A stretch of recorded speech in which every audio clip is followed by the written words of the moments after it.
Hello, my friends, Evolutionary Energy Arts family. I hope you guys are doing well. Hi, you guys. I hope you're doing great. As we've talked about, there's always the surface meanings to things, especially when we're talking religious and occult terminologies. There's the obvious, and then there's the hidden. And when we were talking about, the Bible, and Christ said that he taught in parables to the masses because that's all they would really understand. Most of them could understand a parable relating a great truth to something simple that they could relate to. And then there was the secret, the hidden stuff that he taught to his disciples. So when we go into the esoterica, there's some things that sound mysterious, perhaps. There's some magic words, so to speak, and they could seem very, very magical, and perhaps they are, and they could seem mysterious, but there's a deeper hidden meaning here. So when we see that little sign up above Christ's head when he's on the cross, INRI, most people probably don't recognize that at all. No, that absolutely wouldn't. They've been told something in church about it, but nothing deep. And this is just one of the things, and that is curious. And, we could read in our Bible and get what it says. And, if we look at it here, basically the exoteric or common explanation of the letters is derived from the Latin, which basically says Jesus of Nazareth, King of the Jews. But there are esoteric meanings as well, which is ignis natura renovator integrum, which means fire unceasingly renews nature. So that's interesting, is it not? And then we have in nessus renascor integer. In death, I am reborn, intact and pure. I think that's beautiful. So isn't that cool? When we look at it again, we were just kind of taught one thing out openly. But again, there's always the hidden meanings. And as somebody that studied the Golden Dawn and found them fascinating, one of their rituals that I have done for years is the lesser banishing ritual of the hexagram. And in it, it starts out with something called the analysis of the keyword. And the keyword is INRI. And so the lesser banishing ritual of the hexagram is one that feels very, very powerful, really powerful. And how would you describe the feeling? Well, when we do it, it feels like all these things just fall off of me, and I get a huge rush of information in through all of my chakras, my crown, and everything, and it makes the room feel a lot lighter and clear. Which is good, which is definitely good. And one of the things that will hit you is how they blend Christian tradition with, Hebrew tradition with Egyptian as well. Pretty cool. And it kind of points to the fact that when you get down to it at the root, there is a common root here, and it's not always the obvious. So you first perform, and I've done a video on both this and then also the LBRP, which is the lesser banishing ritual of the pentagram. And people that were coming into the Golden Dawn, and actually in many different esoteric groups, it's one of the requirements is you perform the LBRP every day, perhaps twice a day at minimum. And the lesser banishing ritual of the pentagram calls on the archangels. It also centers you basically in the Christ energy, as does this ritual. And also this ritual does touch on the fact that the Christ energy is connected again to the Egyptian tradition with Osiris and Isis as well. And again, there's myths and legends that are based on historical fact, and then there's also the deep, deep esoteric symbolism about the nature of the universe, the nature of the matrix itself that we find ourselves in. which, it's just so much information. And again, they don't put this out in front of us. You got to dig for this stuff. Yeah, they wouldn't, because, this is the way to override the matrix. This is hacking.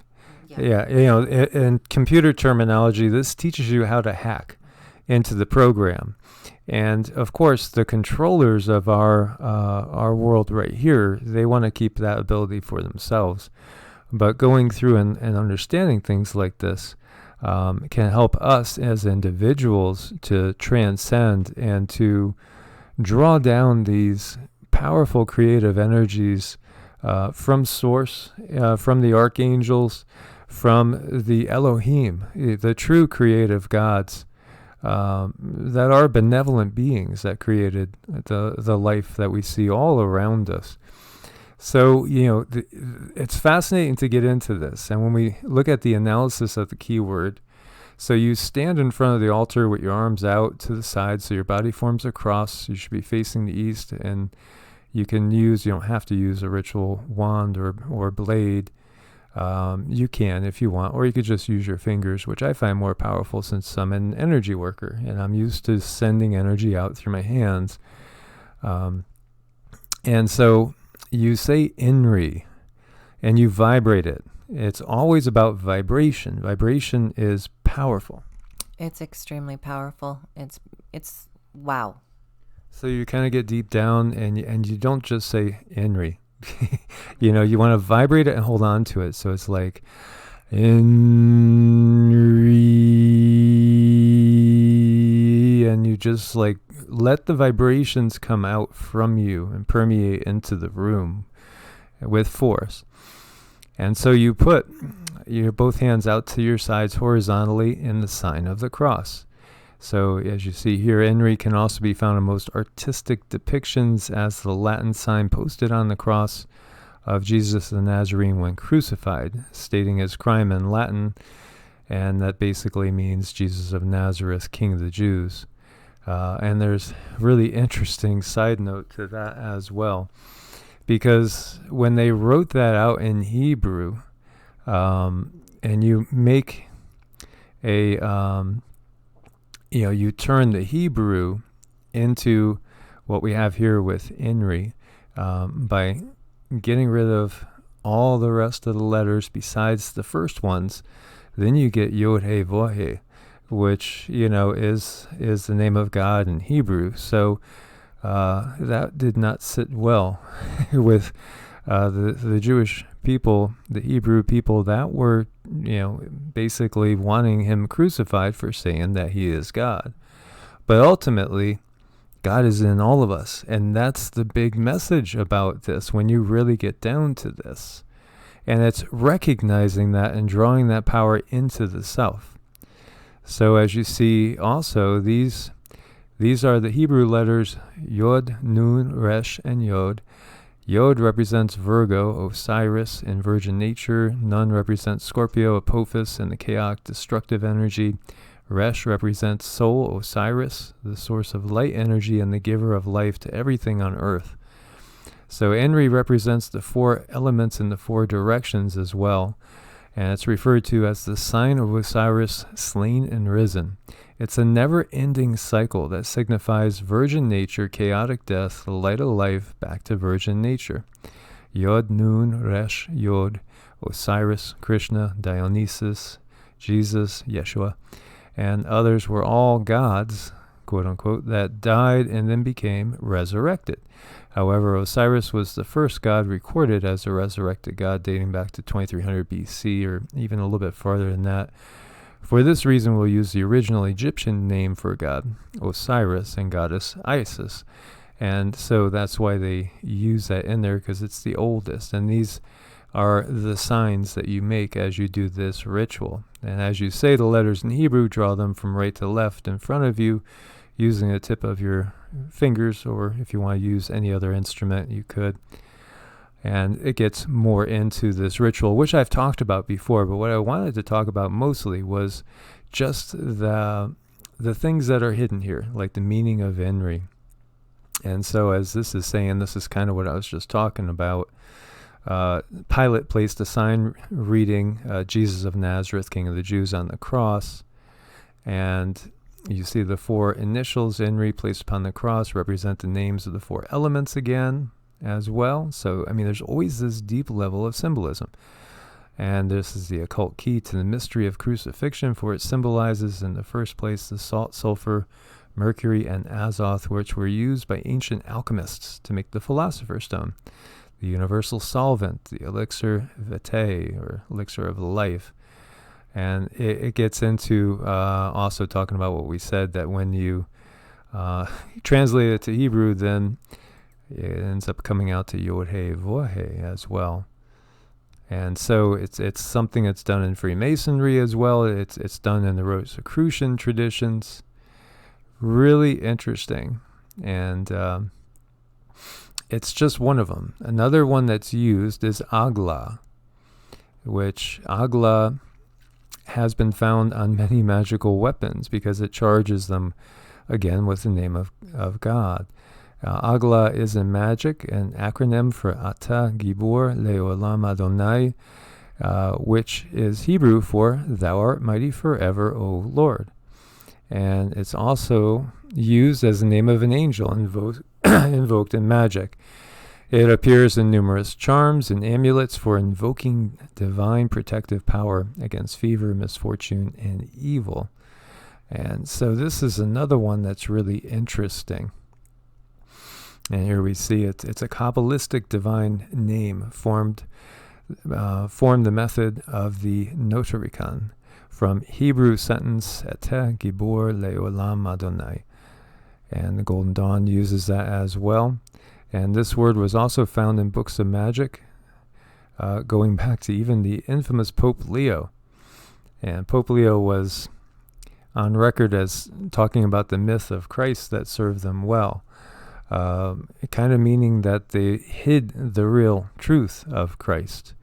And the Catholic Church, kind of used the myth to their advantage in maintaining their power and their riches while hiding the truth that Christ was trying to teach, the fact that the Creator's in all of us, every one of us, and we could tap into that creative power. And this is a universal hexagram that Crowley came up with. And so I asked Cindy, what does this look like to you? Well, it looks like the diamond that's inside of him today.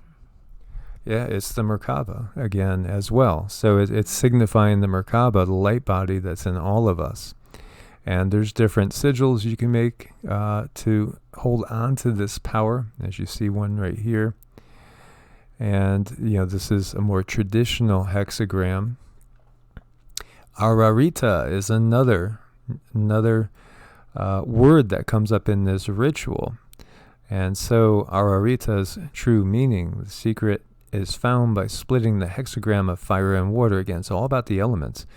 And the way manifestation comes down in this matrix that we find ourselves living in. Again, it's all about hacking the code and learning how to hack the code so that we could grow and we could spiritually evolve and become more powerful beings, not for, reasons of greed, but to bring us and draw us closer to the heavenly realms, to the angelic beings, to step into our own power. And instead of having this world where just a few hold on to the secrets all around us, the secrets could be open to everyone, to the masses. Yeah, it's a nasty trick that they play, and they take all this information and they demonize it. And then they hide it. So even if we do find it, we'll be afraid to use it. Yes, most definitely. And so that's how they have terrified people, thinking, oh, you're invoking demons, da-da-da-da-da. No. You're actually getting closer to the source. There is, if we look into Solomon and the magic of Solomon, there are some rituals for invoking dark forces. But these are not those. And these will just raise our vibration up. And so, again, fire is male, water is female, and uniting each is the androgynous form of God, in which I just put each letter on the planet of the hexagram of water and fires and slip them in half. And that splits the word Ararita by the following. And so it goes into how it's a doorway. And again, it talks about the sexual energy, which is the energy of creation there again. And it symbolizes more things than just one thing as well. And it's a word of power. And ultimately, what it's saying is that all are one and one is all when you get down to it. The ultimate divinity is unitary in nature. Unitary. And that's the biggest secret of it all, is ultimately all is one. All is one. And so if we're looking at the Hebrew, and I'll probably pronounce this not too good, but Akkad Rosh, Akadotho Rosh, Ikadotho Temu Razu Akkad. One is his beginning, one is his individuality, his permutation is one. So that's basically to say the divine is one, began as one, remains as one, will always be one. So it says Prospero. And Rosh is a fun word in Hebrew, literally means head. So Rosh Hashanah, not New Year, but head of the year. Interesting as well. So Ararita is another secret word, secret mysterious word. It doesn't mean you're calling up demons. It means you're talking about the unity of all life. Which is a beautiful thing.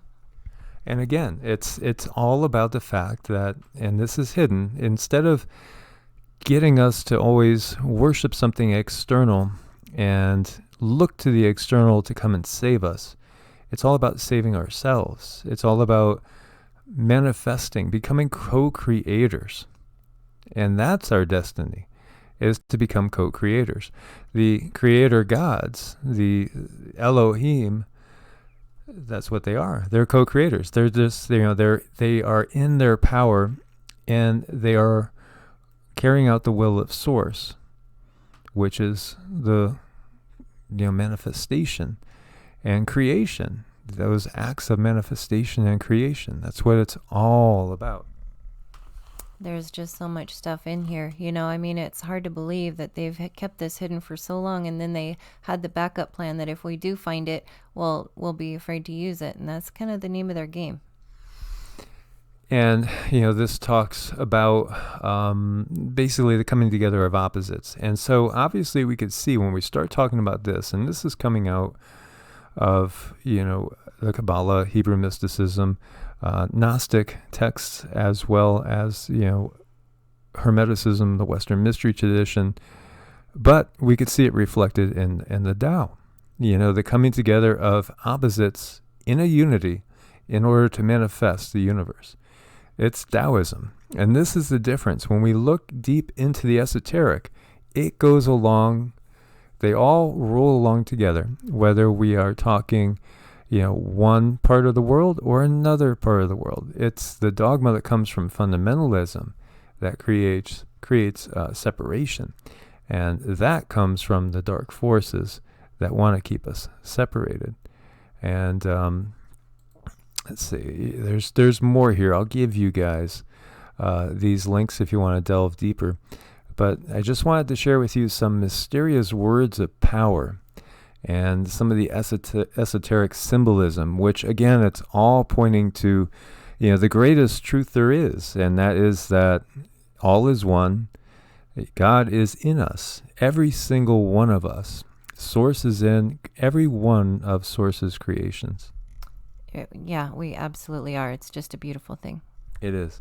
So thank you guys so much for your support on Patreon and also on Ko-Fi. We couldn't do it without you guys. There's different membership levels, which we just updated as well, with some benefits that come with them. And I hope you guys will check it out. We love you.